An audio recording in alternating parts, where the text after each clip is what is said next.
রয়েছে নানান শারীরিক প্রতিবন্ধকতা, কিন্তু তারপরেও পড়াশোনা করে পরীক্ষা দিলেন দুই ছাত্র। পাশে দাঁড়িয়েছে কলেজ কর্তৃপক্ষ হিঙ্গলগঞ্জে। হিঙ্গলগঞ্জ মহাবিদ্যালয় দুই ছাত্র নাম জুব্বর হোসেন গাজী ও ইন্দ্রনীল বিশ্বাস। শারীরিক প্রতিবন্ধকতার মধ্যে থেকেও পড়াশোনা চালিয়ে যাচ্ছেন তারা।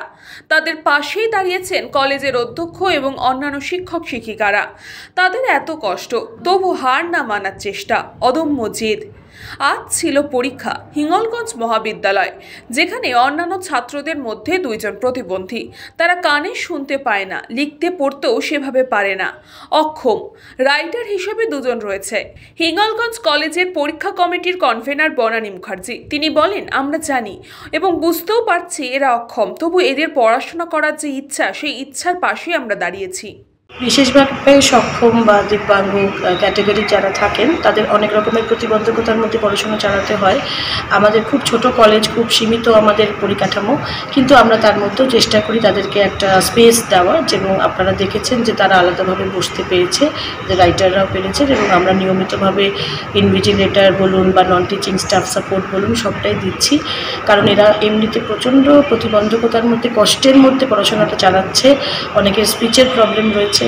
যদি কারো পায়ের প্রবলেম থাকে সেক্ষেত্রে আমরা তাদের দোতলায় কখনোই তুলি না, তখন তাদের আমরা একতলায় আমাদের স্পেশাল রুম আছে সেখানে রাখি, এবং চেষ্টা করি যতটা অন্তত এদের যুদ্ধে একটু হলেও সাপোর্ট দেওয়া যায়, কারণ এরাই আমাদের ভবিষ্যৎ। ধন্যবাদ।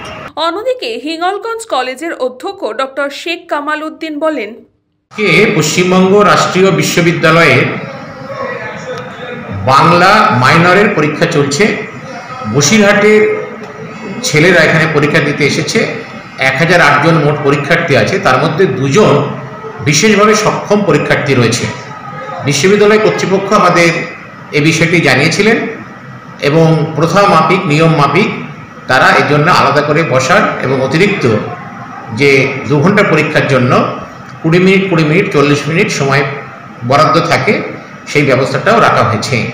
এই যে বিশেষভাবে সক্ষম পরীক্ষার্থীরা পরীক্ষায় অংশগ্রহণ করছে, তাদের যে অদম্য ইচ্ছা, সেই ইচ্ছাকে আমরা কুর্নিশ জানিয়ে তাদের পাশে থাকছি, এবং তারা যেভাবে ভবিষ্যতে যদি কিছু বড় কাজ করতে চায় আমরা সবসময় তাদের পাশে থাকব। সুকান্ত দাসের রিপোর্ট, নিউজ বাংলা টাইম।